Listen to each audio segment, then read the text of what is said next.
let's have a look at this. And it's going to be about Nintendo 64. So hopefully we all had a bit of a play with this growing up. This is going to be a pretty cool video today, as I am lucky enough to have my hands on an early prototype unit of the upcoming ModRetro M64. For those new, this is a FPGA based console that can play your Nintendo 64 cartridges alongside a boatload of modern features that make this a very fluid gaming experience for those that love Nintendo 64. And it's directly competing with this, which you've probably definitely seen, the Analogue 3D as well. This is in extreme green. So the race to create the perfect FPGA Nintendo 64 console is on. And I want to share with you a first look at this prototype unit. So I can't share with... Hang on, didn't they release something already that... like this one for 2026, but they've released one already. I agree. Yeah, Pam. No, I agree that we have to get this, but I thought that they've already released something like this, and that it's expensive, haven't they? Yeah, a different company did, right? What was that called? 3D Analog. I think it was that, right? 3D Analog. And there's been complaints about it though. I mean, it looks pretty cool though. So there's already this one. Right, that came out, but I wasn't for the price of it. I was a little bit like, yeah, go fuck yourself. This is already something that came out, and it's about as expensive as when we got it back in 1998, for fuck's sake. Anyway, let's go back to this. This is an awesome video, Pam. Well done. With you a bunch of the menus. I can give you a sneak peek at menus and gameplay, but it's going to be a deeper dive into the physical design of this alongside some of the physical features as well. So let's jump in and take a look at the M64. Let's jump in. ModRetro's products are definitely not minimal, nor do they want to blend in with the modern technology of today. And that's on purpose. The M64 follows the Chromatic's colourful, slightly chaotic, yet obvious nostalgic style that... The design is fucking cool.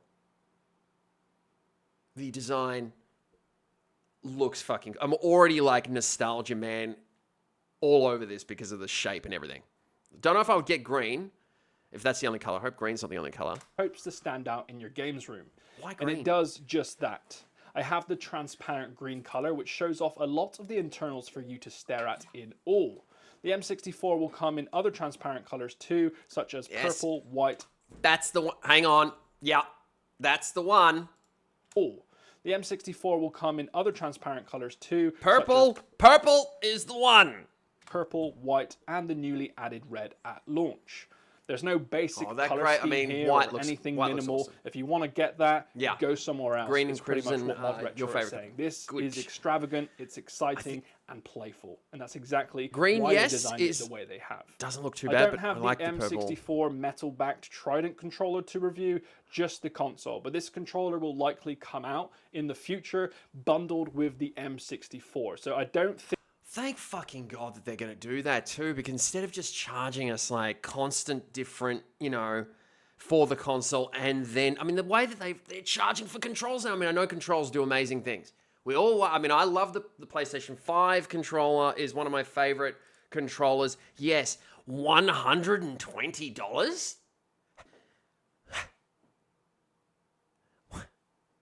Huh? What? When I had a SNES, it was $30.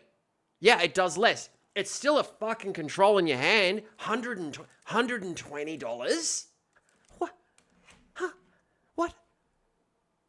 I may be wrong here. I don't think you're going to get this controller. $120. Dragon, $120. That's not too bad. Why? You know that that's shocking. You know that that's bad. That's bad. For a PlayStation 5 controller, if you want it brand new, go Australia! Go straight! $120 for a brand new PS5 controller. It's a great look. That is the look that I give when I have to buy a PS5 control. So there will be a bundle in the future to get the console and the controller together, or you can buy them individually. Yeah. Have they fixed the Nintendo, the N64 stick problem? Probably not. You know what? If they included that just so you get the full 64 experience, it would piss me off a little bit. Yes, it would. But then I'd also be like, respect. Gave me the full experience, right? Wait, was that just for the controller? Yeah, as in the $120? Yes, that was just for the controller. And then you can buy it for me here. and just ship it. Well, I mean, I guess compared to the dollar, if we compared prices with the dollar and then the shipping, it might work out to somehow be even, I imagine, because the Australian dollar is not as fancy as the US dollar. By the way, Pam used to live in Australia, but he prefers not to mention it because now he's American and he just says he's American because that's what's happened. It's what's happened, everybody. It's what's happened. He shunned Australia away. Poor Australia. Poor Australia, Pam. This is a great video, though. So let's jump into the visuals of the M64. On top, as mentioned, you can see right into the internals through this window section of the console. Love that. Which is to resemble the nostalgic transparent tech of the 90s and early 2000s. Yeah. But it also shows ModRetro's incredible work on the PCB, which is made with black pre-preg and a clear solder mask with gold traces that turns the PCB into a literal piece of art. Around this window is the... Don't know if I, thought I would have cared about that, but you know what? If people are going to put in effort into the boards and the presentation visually, like this, it does make it look good. It wouldn't edge me towards, I've got to buy it because, there's a black board in it. Oh, wow. But, I mean, it does add to the cool look of it. Cartridge slot and an eject button which assists you with the release of the cartridge. Yeah, otherwise the cartridge is in so tightly that pulling on it lifts the entire console off the ground. Yeah. So this is a really cool feature that allows gamers to change the cartridges. Where did that come from? Pam's favorite console, the Super Nintendo. He says that the Nintendo Entertainment System is better than the Super Nintendo. What? Huh? Wait, what? What? Super Nintendo is way superior than the Nintendo. God's sake. It's the SNES lever. Thank you. It's the SNES lever. That's exactly right. With one hand while Thank you, holding SNES. the controller. Greatest console of I all don't know why, time. but this is really satisfying. And then catching That's it. so satisfying. Hey ladies, want to play some Pokemon Stadium? Do ya? No? Okay. All right. Bye. There's also this small light bar in front of the cartridge slot that illuminates the cartridge art when the console is on. This is a neat feature and one you don't think you need or miss until you see it at night. Good. And while on the subject of cartridges, there's a semi-hidden clasp underneath the cartridge flap that allows users to latch the cartridge slot permanently open should you want to do so. The two buttons on the top are located on the front corners of the console. I know, the lights are awesome. Overly large and expressive intentionally. On the left is a button that pushes down. It powers the device on and off. A press will turn it on and a 2-second hold will turn it off. Nice. This button doesn't dip down too far and makes a springy noise when pressed. The button on the right is larger, protrudes, and comes in a slightly different color to the rest of the console. This is a spin wheel and can be used to navigate the menus on its own. Press it down for 2 seconds to open up the menu and twist it in any direction to navigate it. That's a great Navigation design. can be done on a controller, obviously, but it's a nice touch that it can also be done via the console, just in case your controller likes to break or you're just near your console on your desk and you can use this menu system on the fly. It's just a cool, it's not, look, it's totally not necessary, right? Totally not necessary, but it does add to it as just being a cool little, it's a cool little feature on there. I don't know any other consoles that they haven't done any other consoles where they've got like a settings thing that is actually on the console itself, and it's a wheel, and it's not fit. I can see it breaking eventually, but it's still a cool little feature to have on there. I like it. Feature again that you don't think you need, but then comes in handy when you really need it. The front features 4 Nintendo 64 controller ports for those wanting to play with their wired original controllers or modern controllers with normal Nintendo 64 ports. That's fucking great. These are laid out just like the original console, but feature an LED light behind each port and one in the middle to show the users if the console is on, if it requires an update, and other standard LED notifications. On the back, you'll find your important ports. Just quickly, again, a huge fan of the how RGB lighting on PCs now, I appreciate seeing a good design PC. Also just if someone has a PC and it's just this black box with nothing on it and they're just like, fuck all of that, I respect that as well. I think that's really cool. Like back in the 90s, but there was none of that. Early 2000s, nobody cared about how your thing looked. It was just about the parts inside. Now it's about how it kind of looks and flashes on the outside. But that also is fucking cool, right? So people that put effort into having your towers and these sorts of machines look really cool, all for that as well. I think this looks awesome. such as 3 USB-C ports for accessories and charging, a HDMI out to connect to modern TVs, and a micro SD card slot for all of your firmware updates. Cool. On the bottom, you'll find 4 circular grips and extra ventilation.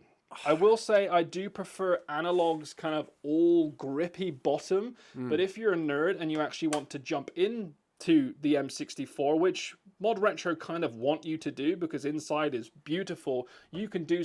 So Dels want to buy a non-functioning PS1, the fat one, and put inside the brains of a laptop or a mini PC just for laughs. So that it'll have no RGB. Yeah, see, there you go. So some people are against this whole fancy light fucking fiasco that has now started. I can see both sides. I remember my favorite streamer is Asman, and he's just like, just give me a fucking black box. And that's it. I don't want any lights and any bullshit. And I'm like, that's fine. I like that. But then the other way too, you know, it looks pretty. By just taking off those screws pretty easily. But with the Analogue 3D, if you want to get in here, you have to peel off this gluey grip at the bottom, get in and risk damaging it. This is not built to open, whereas the ModRetro M64, they're more than happy for you to do so and have made it easy to do just that. And in terms of size as well, like, it's pretty small. Like, the N64 console is bigger than I anticipated, and the M64 just feels tiny compared to it. Like, it's definitely thinner as well. It's slightly lighter, but size comparison, the N64 is a big boy. And actually this, when you put in a cartridge, is really quite compact and adorable. Smaller than the Analogue 3D as well. So if you want something compact, this is the most compact N64 FPGA console you're gonna get. Yeah. And there are subtle nods to the N64 in terms of design, like you got the front ventilation on the top near the cartridge alongside the big front grips. I just love the look of it though. So it's a nice feature, but you know, even the green does it pretty look cool. like a Nintendo 64? I'm going to be honest and say no, but that's just what ModRetro want. You know, it's extravagant, it's exciting, and it's slightly different, but N64 fans will see some subtle nods to the original design. There's one thing that really frustrates me about the Analogue 3D, and that's updating the firmware. I have to do it via the SD card slot here, which is an absolute sorry, I'm reminded that the most badass devs of all time ported the entire, thank you, and even Pam appreciates this, fucking great call, Adele, ported, and I'm sure, Dragon, you know this, Resident Evil 2 to the N64. What an amazing accomplishment that they even managed to do that, and the video. I mean, the video looked like shit, but the fact that we had the video running on there was nothing that ran full motion video. Nothing ran as well as fucking GoldenEye. Like, when you play PlayStation, shit would happen where it's like, it feels like on the models of people that you're shooting or whatever in a FPS game, the gun would go like straight through the models or doors, right? When you play GoldenEye on the 64, for whatever reason, that cartridge-based system, it felt fucking solid, right? Felt like that you were on the outside. Sometimes the gun would like pass through a wall a bit, but for the most part, it just felt super solid. And that was always impressive to me. It's what the 64 had, I think, over the PlayStation, right? But yeah, what an impressive feat. I mean, I remember Pam bought the 64 cartridge. It was heavier, noticeably heavier. And I'm not just saying that, it was a weird, I would love to play them. Pam, I think you've still got it. And yeah, the video was bad, but it was there. Yeah, it was. The video was bad, but it was there. The game in itself, ran amazing. Ran so good. Like, I think when you go through the doors, it was super quick. There was no need for load times. Amazing I don't want to do that. That feels very 2000s, and ModRetro have decided to do over-the-air updates via Wi-Fi. So when you do have a firmware update, it's as simple as going into the menu system, heading to settings, and clicking find latest update, and it will update it automatically as well. As easy as it is, like, that isn't a feature I feel like that should be normal, but it then shines the spotlight on Analogue as to why they haven't done that. And the only reason I can get... Ha! What? Seriously? I didn't know that. These guys didn't do that. Wow. Holy Oh, yeah. I mean, that's just shocking. That's not good enough at all.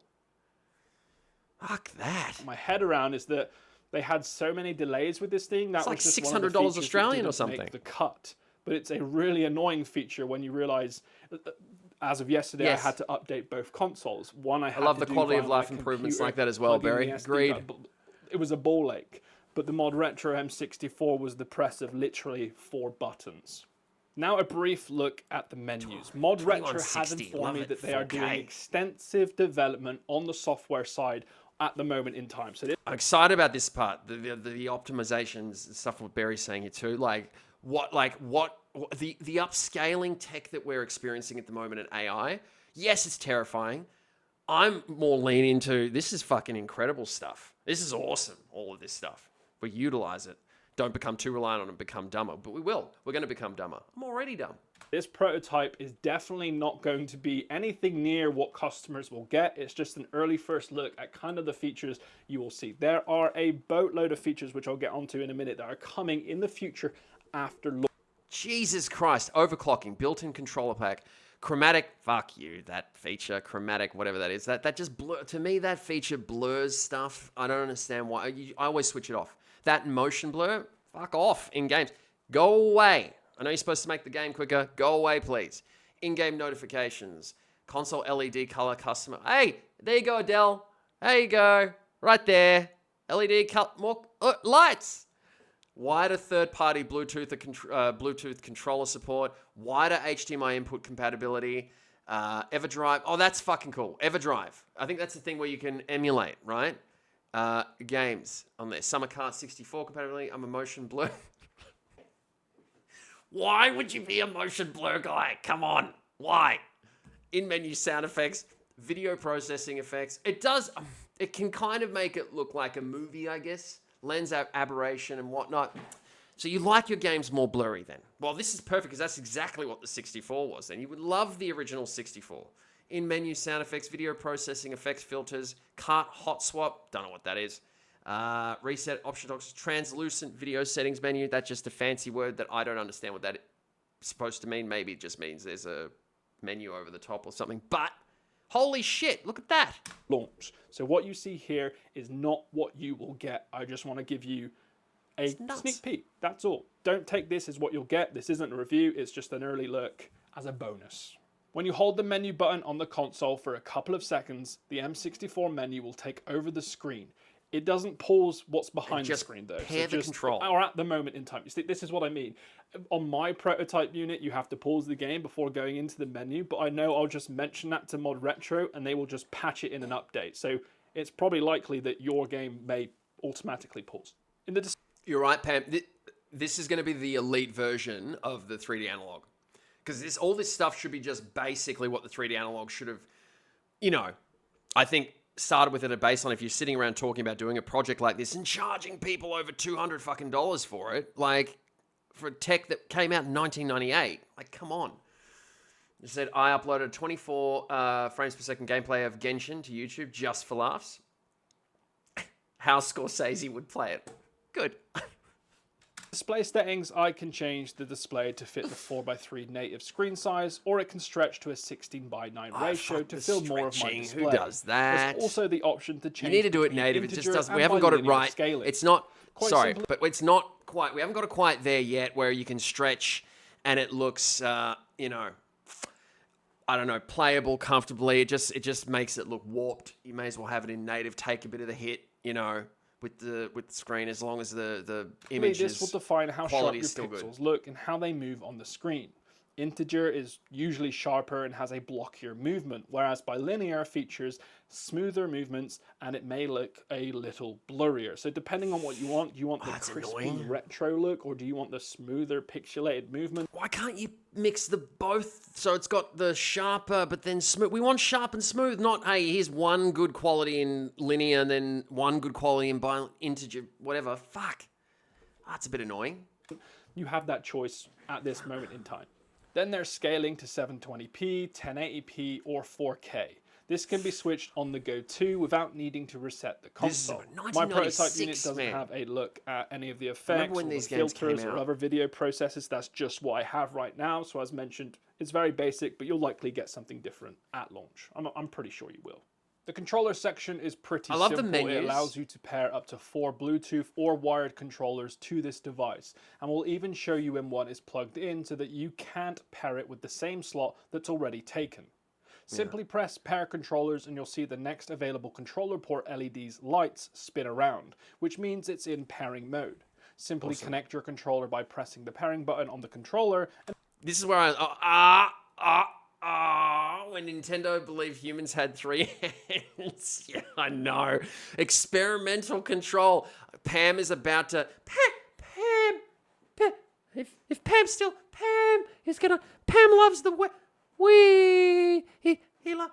Wii. It's my most hated console. I hate the Wii so much. I hate the Wii. Wii. There's a Wii controller. Wii. Fucking Wii. It's only because I'm so terrible. I talk about being bad at games. I'm competent at Resident Evil. I cannot play the Wii, and I promise I will get this working so I can stream this to show. And I get so angry at the fucking tech because it's like, just swivel your hand just to do a little bit of that movement, and then you can be a boss at the game. No, fucking no, man. It doesn't work. Doesn't fucking work for me. All right, sorry. And it will automatically connect.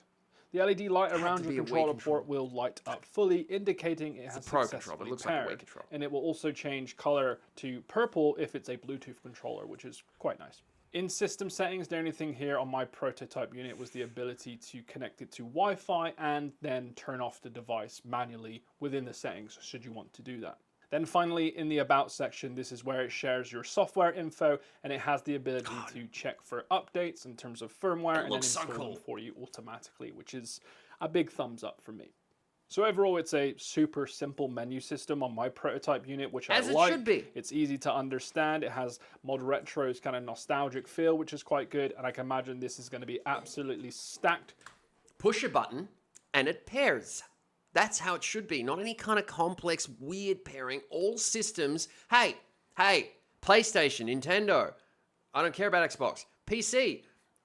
Whenever there's these $120 fucking controls, I just want to push a button and the system goes, "Dook, I know what it is. There you are, right there." Not hold 2 buttons, use a pin to push some other button to reset the interworkings of the controls so it can link up to the molecular structure of whatever. Shut up, man. Sorry. With new features and stuff over the coming months and years after launch. Now let's take a look at gameplay. Now this is an FPGA console. This does nothing better compared to the original. It does nothing better in comparison to the Analogue 3D because it's designed to be identical to the Nintendo 64 in terms of gaming replication. Yeah. This prototype runs my original cartridges very well with no major visible hiccups and zero worry, as expected from a high quality FPGA console. This technology allows you to upscale it to 720p, 1080p, and 4K resolutions using modern TVs automatically. But it's not going to make anything, again, look better. You're getting that Nintendo 64 pixelated look. Dude, I was just thinking, man, in fact, Cruising USA, I had Cruising USA, right? And I mean, is it a good game? No. But for some reason, because they were in the arcade, and then we had our first 3D system for us older folks in here, right? When that came out, it was mind-blowing that there was any kind of 3D that was on, and that we had playing on the TVs at home that we played in the arcade, because that was at a time, and it should still be this way, where arcades, and this, I don't understand why this is not the case anymore. Arcade cabinets have all that space. They should be way ahead with using all of the space there. They should still be way ahead in the arcade compared to what we can power it at home, right? They should still be way ahead, but they're not now. So then you don't have as much ooh wow. But it used to be that the arcade would be the holy shit, look what look what graphics you can attain. And then at home, they'd always be playing catch up, you know? And that's why Cruisin' USA was or Cruisin' World, as Adele's saying, like, was such a big thing, because you had the arcade on your console and on your TV at home, and it was still wasn't as smooth and good, but it was nearly there. And that was, like, incredible. Originally ran on like 280p or 480i on your big screen. This in itself, as simple as it seems, is actually quite hard to do. FPGA technology has adapted quickly over the years, and there have been many issues with interlacing and making emulation work flawlessly from a hardware perspective. But we're here, and FPGA Nintendo 64 emulation is close to perfect. This prototype showed a few frame rate drops a couple of times. Zelda remake, Nintendo Switch 2, Star Fox remake. I'm excited for Star Fox, but that's unfortunately what Nintendo are really doing at the moment. Just slightly stronger Nintendo Switch, which don't care about because it's a handheld. Who cares? Who cares? Who cares? Who cares? And they're just doing remakes. Throughout my time testing, which has to be expected on this very early prototype and will likely be ironed out at launch. But that aside, it's as if this is a real Nintendo hardware, which is boring in a way, but that's what it's meant to do, to play your cartridges flawlessly like they did back in the day. The magic is in ModRetro's extra modern features that add to the nostalgic experience and modernize this beautiful console in a way that makes gaming even more fluid and enjoyable. This means upscaling to 1080p or 4K resolutions. Oh my god, Adele. So we're going to be like easily best friends now that you said that. Pam, if Pam has said that, you would instantly buy Super Metroid HD Remake. Holy shit. I'm like, okay, so on my list, I shit you not, here, sorry. No, I'm going to share it. I'm going to share this. Oh, I love you, Adele. All right. Games to stream. Right? There's a whole bunch there. Down the bottom. Metroid 2D series. Why? Because Super Metroid and Metroid is badass as shit. That's why. It's one of the greatest fucking games ever.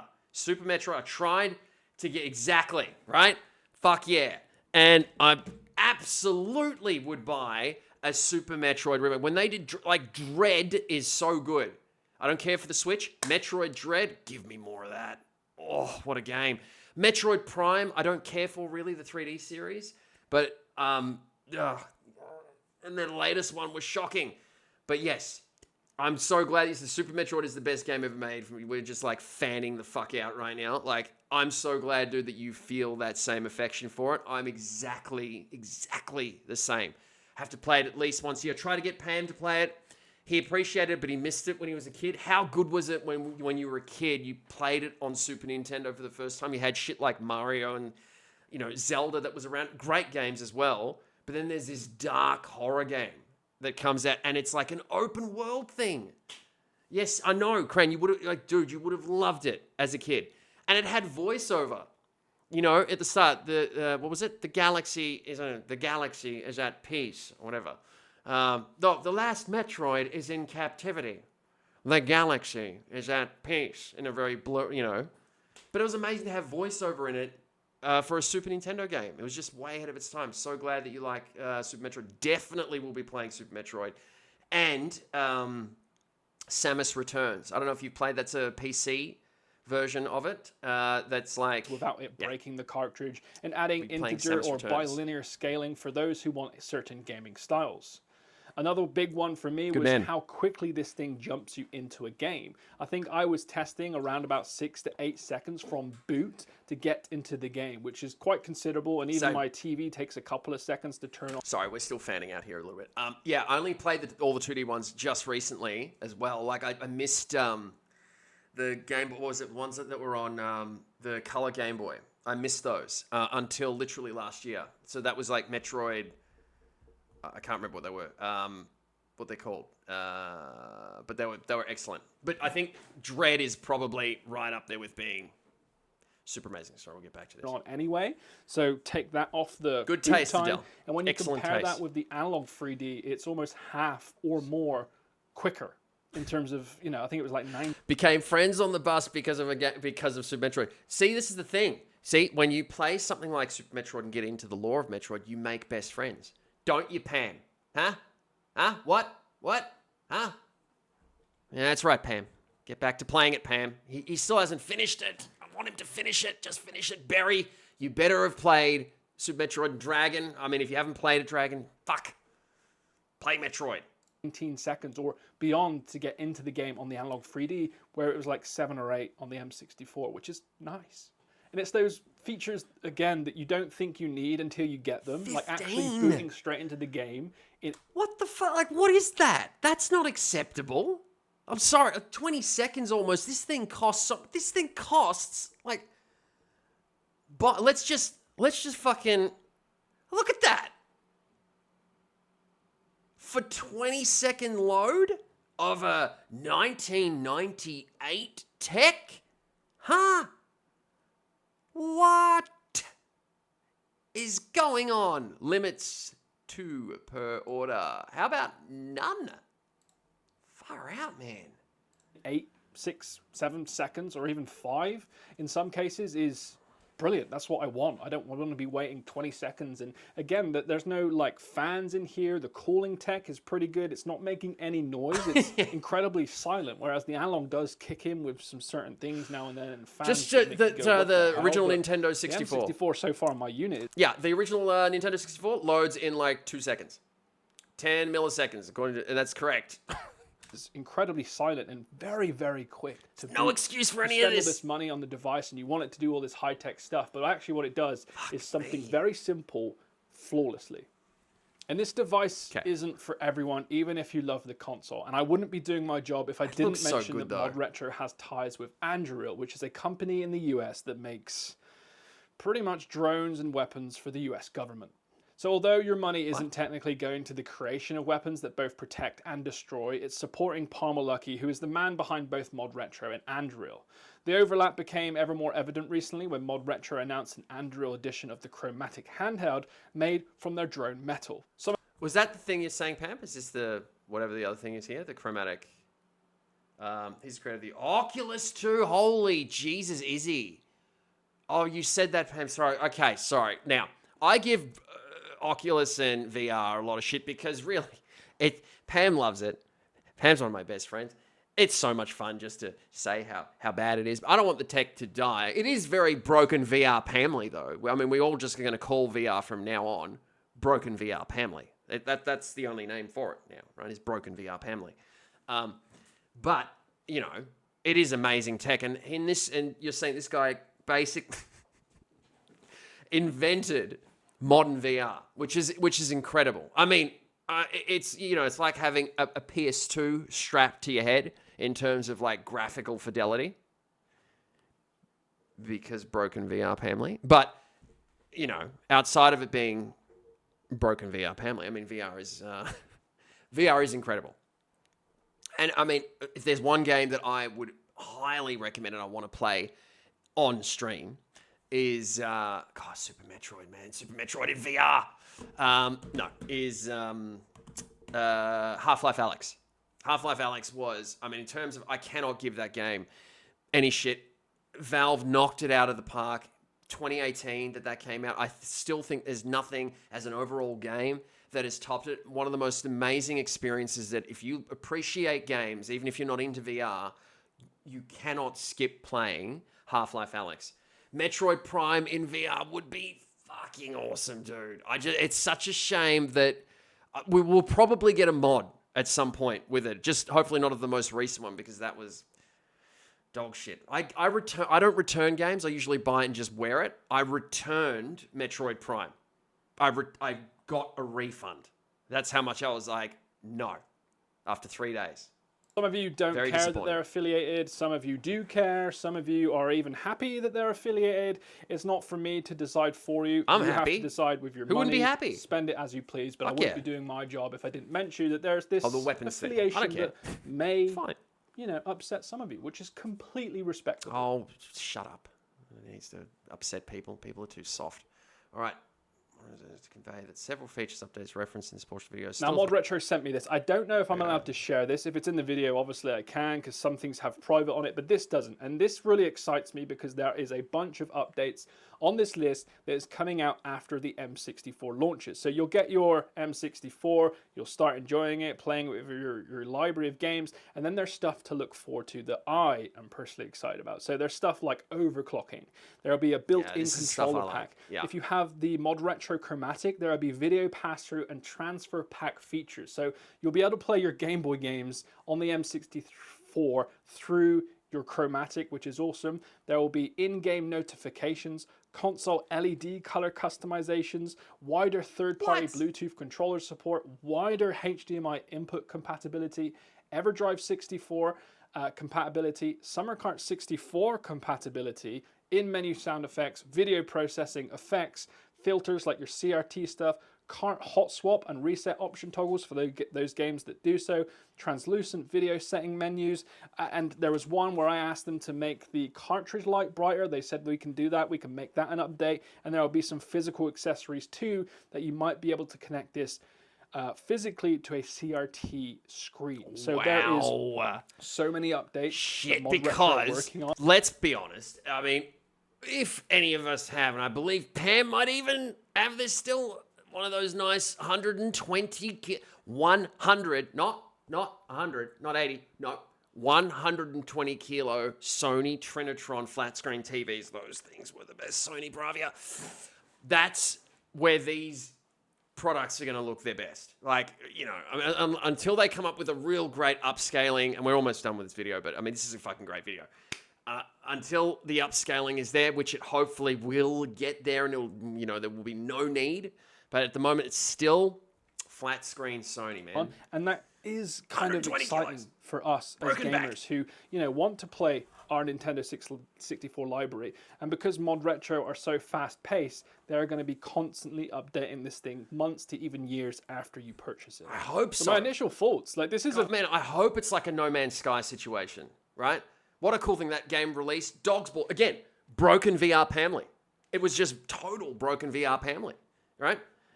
Terrible, terrible game when it came out, No Man's Sky. Now it's heralded as one of the best because the company stuck with it. They released it. They said, "Yep, we released a shit show. You know what? We're gonna fix it." Now they've turned it around to be one of the best space games ever with constant support. And I hope that this company decides to continue to build off this and then release updates and right? I mean, you know, stick with it. If it's released and there's bugs and there's problems, it's not going to be perfect. Fine. Don't do this shit. What is this? 20-second loading time. The original 64 had better loading time. Exactly what Adele said. Fuck. Oh, it's so annoying. A very early prototype unit. There's going to be stuff ironed dumb. out in terms of emulation performance and all of the software stuff and the settings that gets added. But in terms of like the physical design, I think ModRetro have nailed it. This is fun. Yeah. This is exciting. This is nostalgic. And when this arrived, I did get a little bit emotional because this is kind of what I dreamed of as a kid. And now I get to experience this as an adult for just $199 in a new modern form factor that kind of pairs well with all the tech. So it's a really cool time to be a Nintendo 64 it's a much better fan. price. I really do appreciate ModRetro sending this out because there's risk with sending this stuff out to like influencers and media because I could say things that don't come to fruition. I could confuse people, but right now that's an early look at the prototype. Again, things could change in this video that might not come out at launch or might come out at launch. You know, there might be extras, there might be less, who knows, but take everything you see with a pinch of salt, but that's so far an early look at the M64. Well, I mean, super impressive. Honestly, like I don't know what to say. I mean, the price is I think where it's at.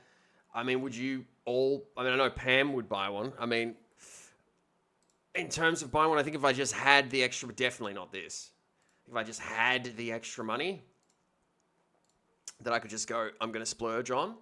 That I would do that. And I think the big thing for me is seeing like what are the like upscaling or the how can the presentation be made kind of feel like a 64 experience, but maybe running the game hopefully even better, you know, like because I mean something like if you're playing like a multiple person GoldenEye, it would really slow down the game. It'd be nice if somehow baked into their tech that they keep the original feel, but they boost like performance things like that, so we can have the classic sort of shitty 64 is the tech isn't keeping up with what the game needs to output. Then we've got a version of it where it's actually running as I guess the developers would have liked it to. I think that would be really fucking amazing if we could have that somehow baked into it in terms of because I mean I'd personally be interested in running it as it would be and then having like extra updates. Great video, Pam.